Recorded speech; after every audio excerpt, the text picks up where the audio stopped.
You're in the mix with the hottest DJ mixing the beats.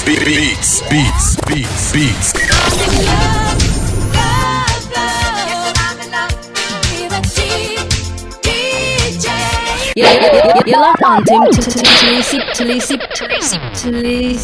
Kick that bass. Mthulisi Patrick. It is Khaya Lyf right here on Diplomatic Radio. My name is Mthulisi Patrick. As always, we are here showcasing the finest in, shall we say, African talent. And right here on the line with me is the man Farai. How you doing, homie? Hey, I'm great, man. How are you doing? I'm great. Great. Thank you for having me. Yeah, man, definitely. You know what I mean? It's like I saw the music video and I was like, I need to find that guy. I need to find out what's going on with that band. I need to hear the music. And yeah, now we're here talking and we are on a Diplomatic Radio. Hey, I reach. Yeah, straight.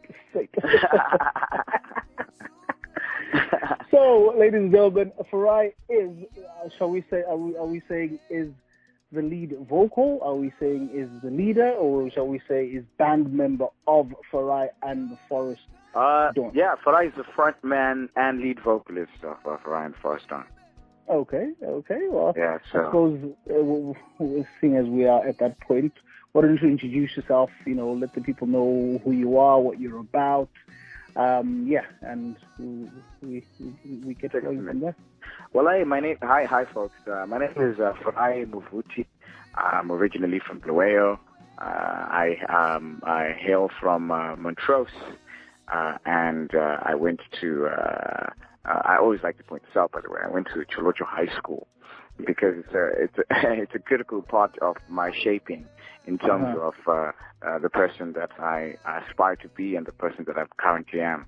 I'm the front man of a band called Farai The Forest Dawn, which is London-based, comprising of Elsa Shaw, Charles Roper, Jack Lonergan, and Tino Dube, or as we call him, Tino Dube. Dube. So we're basically an independent band that has aspirations of playing all live major stage, major league platforms, and we got tired of sitting around and waiting for someone else to do it.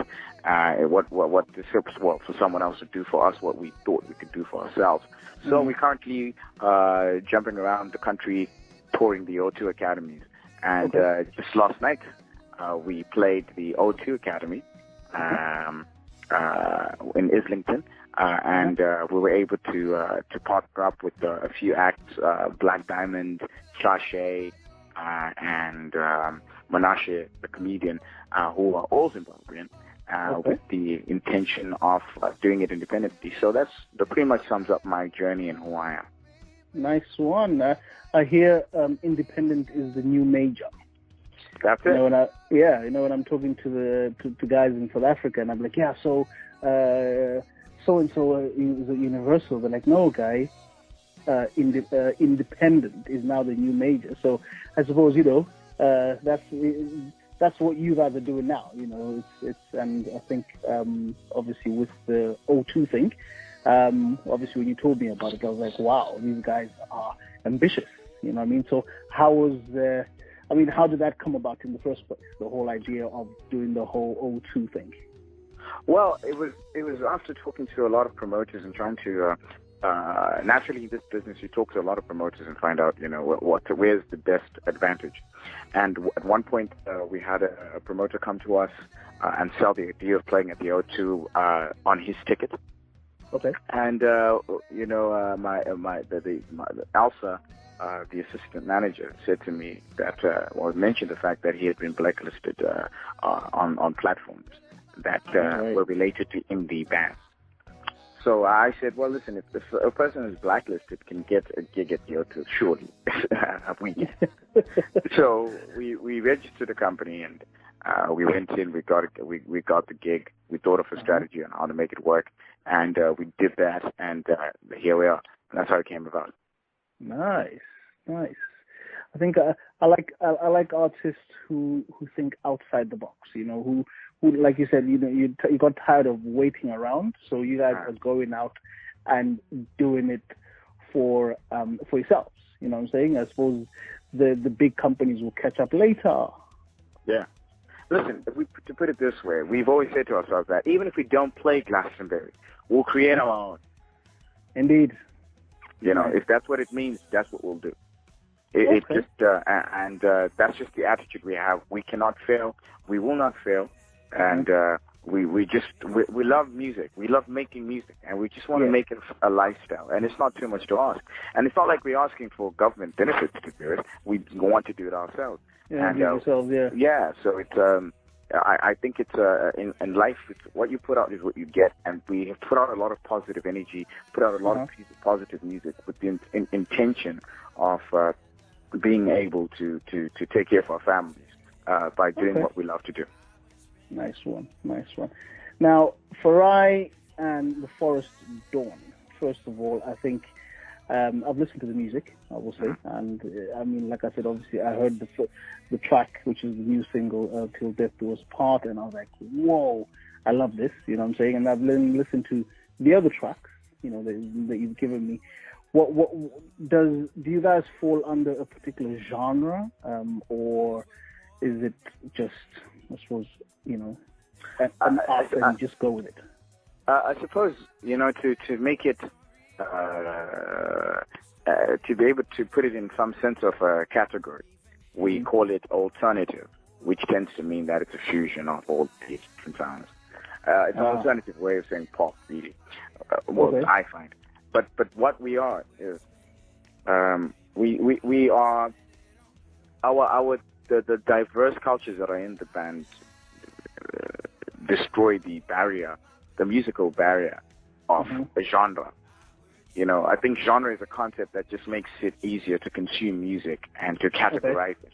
For us, it's not about that. For us, it's just music. So when we feel like making a soul track, we make a soul track. If you feel like making a folk track influenced by a band in Yorkshire, we'll make a folk track influenced by a band in Yorkshire. But if you feel like doing like one of our tracks is almost inspired by country music, but with our own, what we call an FFD, there's always going to be a signature in terms of rhythm, the richness in melody and stuff. But yeah, so we want to break boxes. I mean, we're already breaking boxes in terms of the approach that we have in the context of how we want to sell it, how we want to present it and package it. So it doesn't make sense to have a box in terms of what we make. We just want to make music, and you know, play to. We've always said that we make universal music. We don't make music to a particular audience or to a particular crowd. Our music is universal. And we feel that anyone who comes to experience it live will see what we mean. We'll see what you do. All right. Okay. That's nice. And do you all write, or are you the songwriter? Is it, you know, when you guys create your music, is it an all band, what's the word I'm looking for? Let me put this. Are you the main writer, or does everybody write? Well, to understand it, we will have to go back to when we started. When we started, my partner, who's Eric Dyson. And we've always thought that after doing a lot of studying in bands and so forth and understanding how bands work, we realized that the gestation period tends to take about 10 years. But we were not young men. We're not young men anymore. So we thought, we don't have that kind of time, you know. Yeah. So we thought to quicken the process, what we do is we sit down, plan the production, and we produce it. We write the songs ahead of getting the team together. And so, so songwriting processes tend to be me and Eric or Elsa and I type of situation where we sit together. And I feel like if it's less people involved, it just means the process happens quicker because there are less opinions, and then people can then fill in the lines and fill in the gaps that are there. And it's just a quicker process of making music, and the output is at the greatest speed And so if we can increase productivity in terms of the content, it means that we can enhance our ability to continuously produce music and travel and tour and stay on the road. So, yeah. Okay. No, so, well, I mean, what I'm taking from that is obviously it's in as much as you guys start off with a skeleton, the final output is a team effort, which is, kind of collective. Yeah, exactly, kind of good. Now, you being from Zim, okay, because I've been thinking about this one and I thought, what, I do need to ask this. So you're from Zim. I take it you in Zim, you did music as well. Is that correct? Yeah, in Zim I did music for only, I think, our high school, throughout the years of high school. I didn't really take it seriously. And then until my grandmother forced me to go to church, and forced me again to join the choir. That's when I realized that I had something. But I was always good at writing. Okay. Writing music, writing poetry. I'd actually been signed to a company called Deep Africa when I was 17. Okay. And that's how I met they were called, the last name is Chiumia at the time. Okay. Chiumia, yeah, and he ran a band, a jazz band called Overdrive, and he was the owner of the production company at the time. Okay. So yeah, in Zim I was doing it, but perhaps not in the capacity that I'm doing it now. And that you're doing, right, okay. Yeah. Now, you're obviously here in the UK. What's the differences that you found being in Zim? And obviously, they will call Zim a third world country, and this being the first world country or whatever. But what differences, or rather, what difficulties have you faced? Well, it's funny because at Sholocho we used to say the difference is the same, type of thing as a joke. Yeah, sort of like say that, to sort of like say that, there are marginal differences. And part of the marginal differences are that here access to a studio is via perhaps a network, or you pay for it and you have access to work or resources and so forth to establish that, to make that happen. But also in Zimbabwe, you have the problem of resources, and even if you do work, the studio expenses are still high, especially for bands. So so there's something in common there.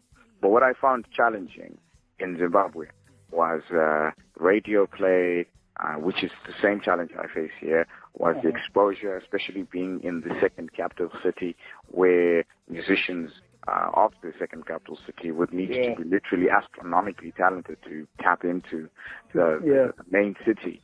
And it's only recently, I think, after I was in Zimbabwe in 2000, signed in 2004, 2005, 2003, 2004.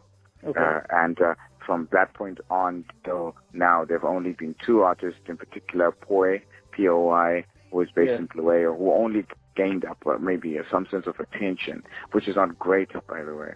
And now I think fast forward to a guy called Calvin. And those are about, and that's just one particular genre, which is aligned to my genre at the time.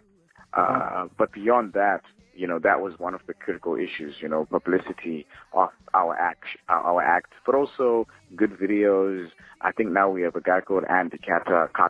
Andy Kata, we didn't have it then, but didn't have those kind of facilities then to definitely be associated to people like that, or to be able to even do it for ourselves.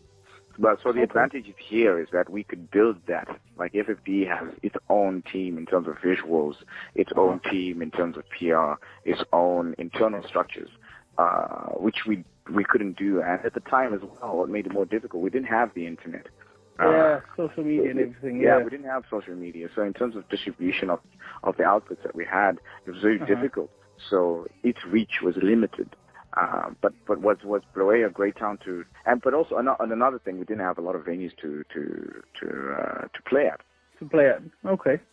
So we'd have to perform like at Townsend, which were high schools, and do all the high school shows. Do the high school shows and stuff like that. And even those high school shows as well, some of them had a problem with the bourgeoisie element in the sense that, if it's girls' college, for example, if you're from a particular area or it's a particular sound, they wouldn't be anticipated, in an orchestra or an a cappella group and so forth, or choral or stuff like that. So even the genre was still a new phenomena in our place. So the challenges that were there sort of like helped me, not look at these as major challenges that I face here, even though they are at the same size. Because here you have to deal with a major machine that churns out this material. And so even the places like Wireless and the Glastonbury's and so forth that are platforms we intend to play and we hope we play, they are managed in accordance to numbers, which means that the potential of getting new acts who don't have the advantage of numbers is very minimal.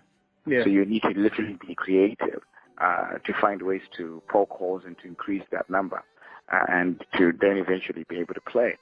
So these are always, so every place has its own challenges. Yeah, it's just a matter of how the artist or the act approaches the challenge. All right. Okay. Well, yeah.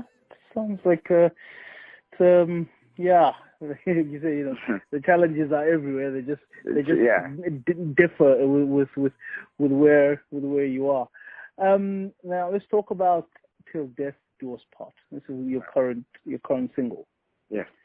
How many singles before this one have you put out, or that are out or are available?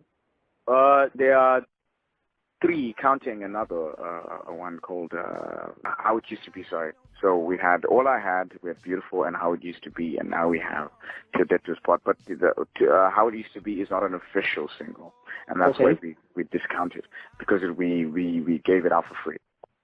So people can literally go on SoundCloud and download it for free. Right. Yeah. Okay. Whereas the official singles, Till Death Do Us Part, How It Used, Beautiful, and All I Had. All right. Okay. No, cool. Nice one. What's the inspiration behind Till Death Do Us Part? What inspired this particular track? I guess I'm not getting any younger, as I said before, and you meet. Most of my music is sort of inspired by personal experiences or experiences that other people have gone through. I think in the last few years, my closest friend got married, and I sort of like just recently got engaged. Nice one. Not sort of. I got engaged, just to clarify. Congratulations. I don't have any problems. So I guess it's just having been on the road and continuous pursuance of this dream, of this notion of success that we have. You get to a point where you feel like you can't do it on your own. You need a partner, and then you find someone who makes sense.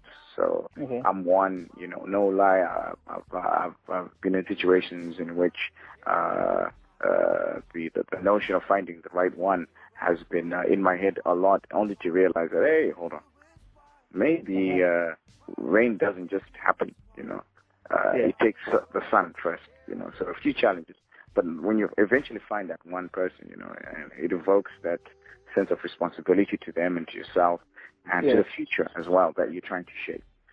And so, that's what inspired the song. It's one of consistency and wanting to be better, to do better, to be as great as you possibly can, knowing that you can't do it by yourself, and everyone needs that life partner. And it was an expression of the coming of age of who I am, if you will.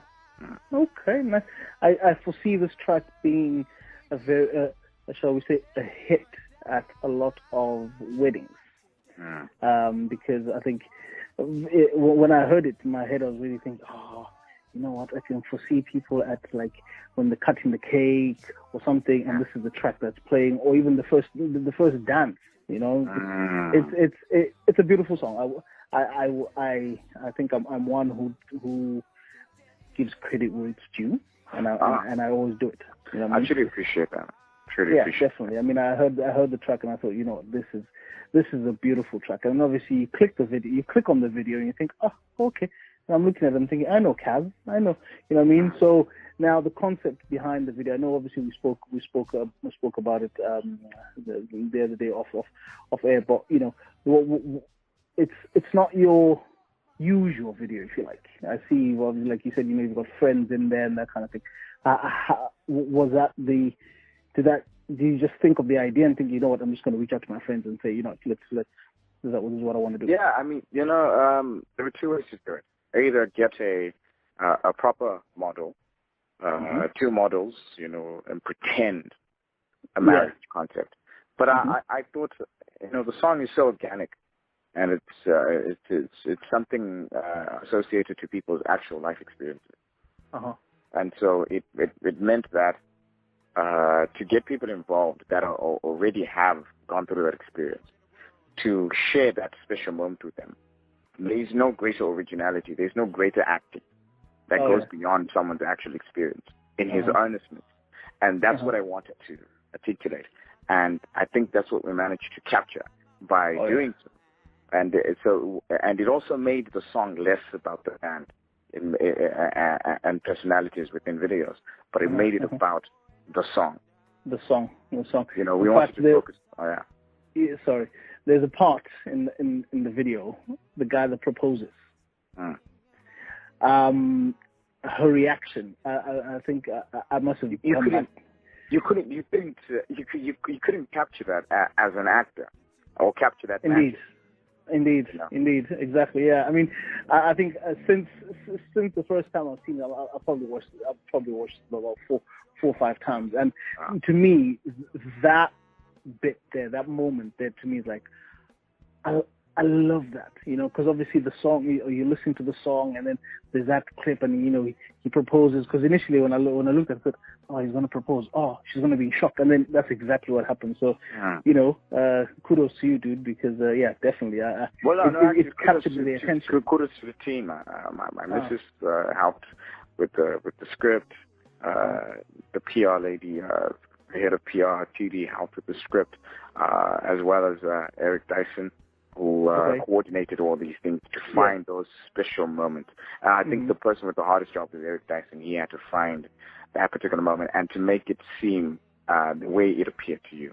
So, yeah, those are the guys who deserve much more kudos than I do. I simply or arrange it all, if you will. Yeah, okay. No, cool. Nah, I love the video. Anybody who's listening right now, definitely look for the video. It's on YouTube, you know, Farai and the Forest Dawn, Till Death Do Us Part. Check out the video, you'll see exactly what I mean. I mean, it's a beautiful jam. Seeing we're talking about videos,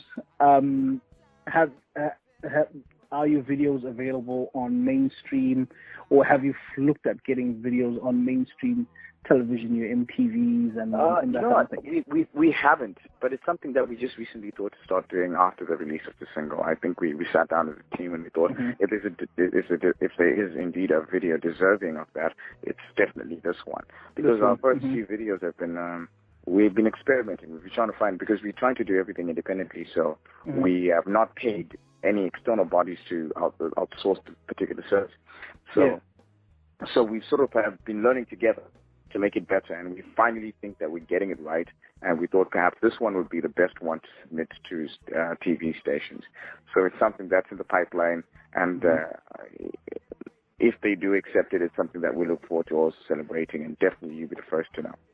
Oh yeah, so, you know, I love exclusives, so yeah, definitely.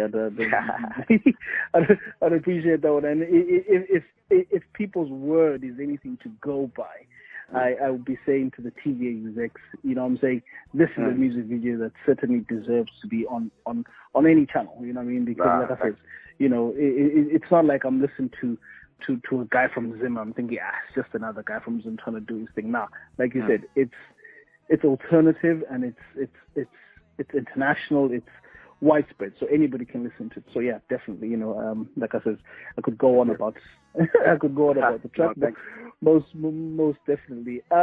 So I think social media-wise, where are you guys found? We're pretty much on every platform. So Instagram, it's FFD Official. On Facebook, it's Farai and the Forest Dawn. Then on Twitter, it's the Forest Dawn. Then on, we have our website as well, which is www.farai and the Forest Dawn, and it's just one word, and the actual word, and not the symbol. And Yeah. So most of our stuff, like our shows, you can actually check them out on either if you have the app Bands in Town or our website, which is www.faraiandtheforestdawn.com. And we're currently working on an app that enables you to download it and have access to our music via purchasing it on the app directly to us, from us, rather than the iTunes and so forth. So if you're someone who likes to have exclusive material all the time, it'll be a great benefit to you, because not only will you know where our shows are, but we tend to throw private shows and private parties. So it'll be a great way for you to know where we are and where you are and everything. Yeah. And it'll be a great way for us to also strategize by volume. To know, okay, great, there are 10 people or 50 people in a particular place, so we can begin to plan for that. So it just enables us to arrange ourselves more, organize ourselves much more better, but at the same time, you guys will have the advantage of getting easy access to material, rehearsal footage that's well done. Backstage footage of when we're in the green room, interviews that have not been published, material songs that we may not have released and don't intend to release. You'll be able to just get that for free, and then tell us what you think, and then judging by the voting, we'll be able to tell whether we should release that or not. And then you'll be able, when we release a track like we released Till Death Do Us Part last week on Wednesday, if you have the app, you could have got it a week before. A week before. Nice. I like that. It kind of makes it personal. It's like, it's mine. You've drawn me in, and, the band is talking to me like that. I like that. I like that. Those are the people we call FFD Com, which is the Farai and the Forest Dawn community. So within the community, you get things quicker if you think about it in real life. If you have a shop and you live in Bari, and there's a shop your boots in Bari, surely before the shoes go to Harare, I'm not think it's on Bari. Exactly. That's very true. It's a community sort of idea that we have. Okay. All right. Well, I like that. Before we round up, I know you said, obviously, you played the O2 yesterday. Are there more shows coming up? And I think, obviously, when you spoke about doing O2 around the country. Yeah, the next venue that we have in mind is Leeds. We're still in the talks. We want to make sure that we play. We're trying to push towards playing Leeds in November or December. Okay, nice one. My town. Whoop whoop. Great. So it's just going to make it easier. So, but that's the mindset that we have. Leeds is definitely in the next places. We recently played Bridlington, I think an hour outside of Leeds, and we had a great attendance and a great feedback from the local press. And we thought it would be just the best place to start outside of London, where we're comfortable. So our comfortable terrain is London. So we want to play Leeds, and after that Newcastle, and take it to Birmingham. Those sort of 3 locations that we have in mind immediately. So yeah, definitely November, December Leeds, but I'll definitely come back to promote the show once everything is locked down, and in terms of venue and just the nitty-gritty details that one has to discuss as a band that promotes itself. Okay, no, nice one. Most definitely, Farai, thank you very much for coming through. I really appreciate this one, and I can only say not even to say the sky is the limit, it goes beyond. If you watch Toy Story, he says till infinity and beyond. Till infinity and beyond, yes, Toy Story. Exactly. Well, it's funny. That's one of the first movies I get my daughter to watch once she lands. So I look forward to it. Oh yes, this man is definitely looking forward to being a dad. I must say, most definitely. I think in a few years' time we're gonna have another interview where we're going to be talking about daughters. Exactly. You know what I'm saying? Well, let's talk about kids. You know what I'm saying? But yeah, let's talk about kids. Definitely, most definitely. No, my guy. Thank you very much. Thank you for having me, Mthulisi. Thank you so much. Definitely. I truly appreciate it. Yeah, definitely. So what we'll do is most definitely play out with Till Death Do Us Part. It is going to be a theme on my show. People are going to hear enough of it, and down the line they should be saying, you know what, that Mthulisi, he played that song so much. We're now buying it. This is when I break up into songs. Thank you, Mr. DJ, for playing the song. Literally. Thank you. Dope one. I like that one. Okay, dope. All right. Peace and love, eh? One love, bro. All right, cool. Because heart can bleed till death do us part, till death do us part, till death do us part. I'll make sure I'll take care of your heart, till death do us part, till death do us part, till death do us part. I'll make sure I'll take care of your heart. Now,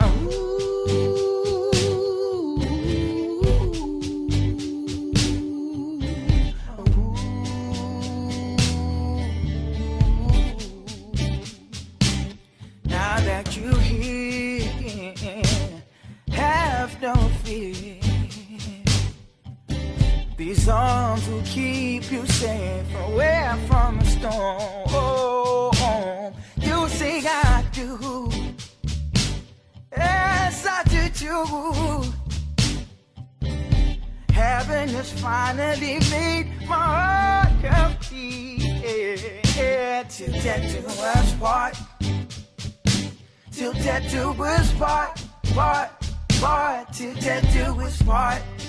I'll make sure I'll take care of your heart, till death do us part, till death do us part, till death do us part.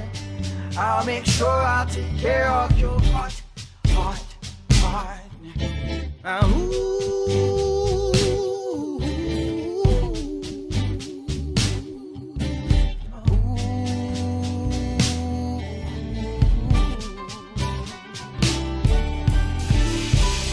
Light up my light, tell me where you've been. Yeah.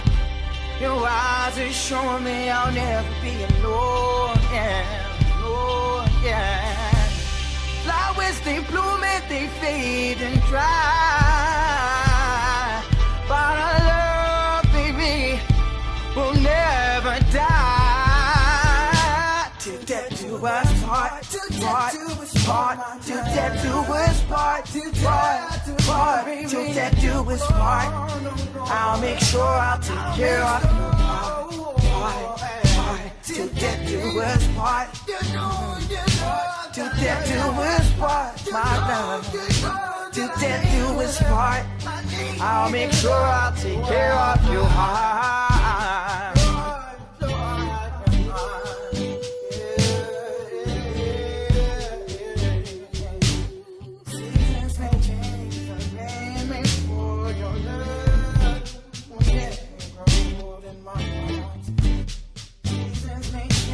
My God, the reason for my God.